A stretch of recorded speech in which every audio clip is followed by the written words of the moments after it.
श्रवण करेंगे गणेश चतुर्थी व्रत की कथा। यह कथा बहुत ही पावन व शुभ मानी जाती है। अगर आप इस व्रत को कर रहे हैं तो यह कथा अवश्य सुने, आपको बहुत सारे लाभ प्राप्त होंगे।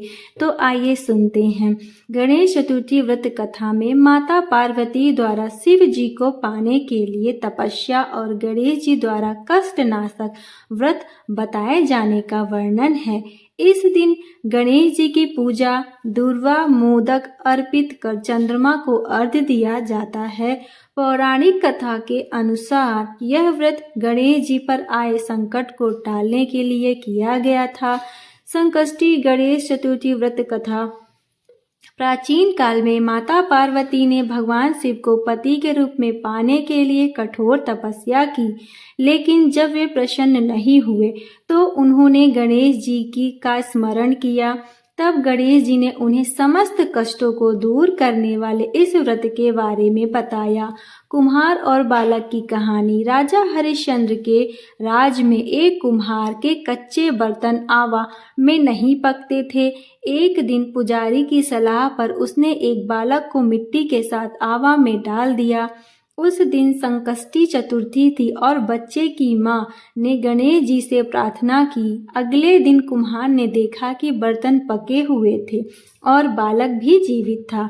व्रत का महत्व। इस व्रत को करने से भगवान गणेश प्रसन्न हो जाते हैं और जीवन के सभी कष्टों व दुखों का विघ्नों का नाश करते हैं। यह व्रत मनोकामना पूर्ति के लिए विशेष माना जाता है। संकष्टी गणेश चतुर्थी पूजा विधि।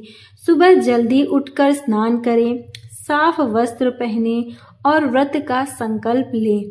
शाम को गणेश जी की प्रतिमा स्थापित कर उन्हें दूर्वा, फूल, मोदक या लड्डू अर्पित करें। पूजा। ओम गम गणपते नमः मंत्र का जाप करें और व्रत कथा पढ़ें। चंद्रोदय। शाम को चंद्रमा के दर्शन करें और उन्हें अर्घ्य दें। व्रत समापन चंद्रमा को अर्घ्य देने के बाद ही खोलें। इसमें आप फलाहार ले सकते हैं। आइए सुनते हैं गणेश चतुर्थी व्रत की पौराणिक कथा। पौराणिक कथा के अनुसार भगवान विष्णु और माता लक्ष्मी के विवाह के समय की बात है। विवाह की तैयारियां जोरों शोर से चल रही थी। सभी देवी और देवताओं को और ऋषि मुनियों को भी निमंत्रण दिया जा रहा था। विवाह के लिए सभी को आमंत्रण दिया, लेकिन गणेश जी को इस विवाह के लिए आमंत्रण नहीं दिया गया। विष्णु जी की बारात के समय सभी देवी देवताओं ने देखा कि भगवान गणपति बारात में कहीं दिखाई नहीं दे रहे हैं। सबने जानना चाहा कि गणपति को विवाह में नहीं बुलाया, क्यों नहीं बुलाया, या वो अपनी मर्जी से विवाह में नहीं आए। देवताओं ने भगवान विष्णु से गणेश जी की अनुपस्थिति का कारण पूछा। भगवान विष्णु ने उत्तर दिया, भगवान शिव को न्योता दिया गया है। गणेश उनके साथ आना चाहें तो आ सकते हैं। साथ ही यह भी कहा कि गणेश बहुत अधिक भोजन करते हैं, ऐसे में किसी और के घर ले जाकर हम उनके पेट भर भोजन कैसे करवाएंगे। उनकी यह बात सुनकर एक देवता ने यह सुझाव दिया कि गणपति को बुला लेते, लेकिन उनको विष्णु लोक की रक्षा में यहीं छोड़कर चले जाएंगे। इससे ना बुलाने की चिंता भी खत्म हो जाएगी और उनके खाने की चिंता भी खत्म हो जाएगी। सबको यह उपाय पसंद आया। गणेश सभी देवताओं के कहने पर वहां रुक गए, लेकिन वो क्रोधित थे। तभी देवर्षि नारद वहां आए और उनसे बारात में ना चलने का कारण पूछा। गणेश ने कारण बताया, साथ ही यह भी बताया कि वह उन विष्णु से गुस्सा हैं।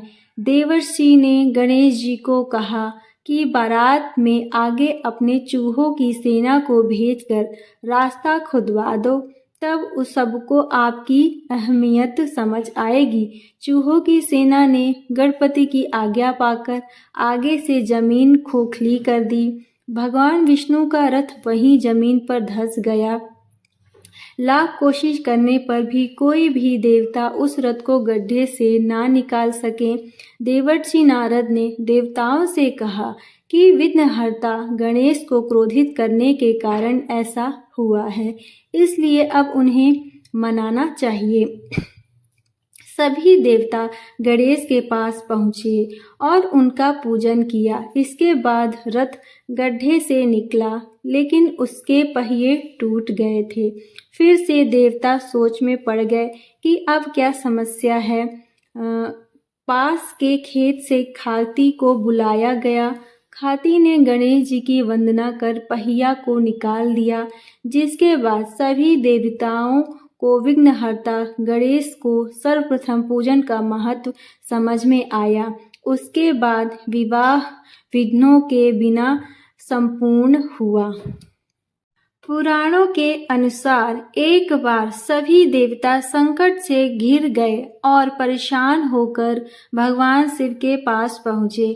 उस समय भगवान शिव और माता पार्वती अपने दोनों पुत्र कार्तिकेय और गणेश जी के साथ मौजूद थे। देवताओं की समस्या सुनकर भगवान शिव ने अपने पुत्रों से कहा कि तुम दोनों में से इसकी समस्या का निवारण कौन कर सकता है। ऐसे में दोनों ने एक ही स्वर में खुद को योग्य बताया। भगवान शिव और असमंजस में पड़ गए कि किसे ये कार्य सौंपा जाए। तो ऐसे में भगवान शिव ने एक तरकीब निकाली और अपने पुत्रों से कहा कि तुम दोनों में से जो सबसे पहले पृथ्वी की पूरी परिक्रमा कर चक्कर लगाकर आएगा, वही देवताओं की मदद करने जाएगा। शिव जी की बात सुनते ही कार्तिकेय अपने वाहन मोर पर बैठकर निकल गए, लेकिन गणेश सोचने लगे कि मूषक पर बैठकर वह कैसे इतनी जल्दी पृथ्वी की परिक्रमा पूरी कर पाएंगे। बहुत सोच विचार के बाद वे अपने स्थान से उठे और अपने माता पिता की 7 बार परिक्रमा करके अपने स्थान पर वापस बैठ गए और कार्तिकेय के आने का इंतजार करने लगे। भगवान शिव ने गणेश जी से परिक्रमा करने का कारण पूछा तो उन्होंने कहा कि माता पिता के चरणों में ही समस्त लोक है। इनके इस जवाब से भगवान शिव भी प्रसन्न हो गए और उन्हें देवता की मदद करने का कार्य सौंप दिया। साथ ही यह भी कहा कि हर चतुर्थी को भक्त गणेश चतुर्थी व्रत का सच्चे मन से व्रत करेगा, उसके सभी कष्टों का और दुखों का नाश होगा।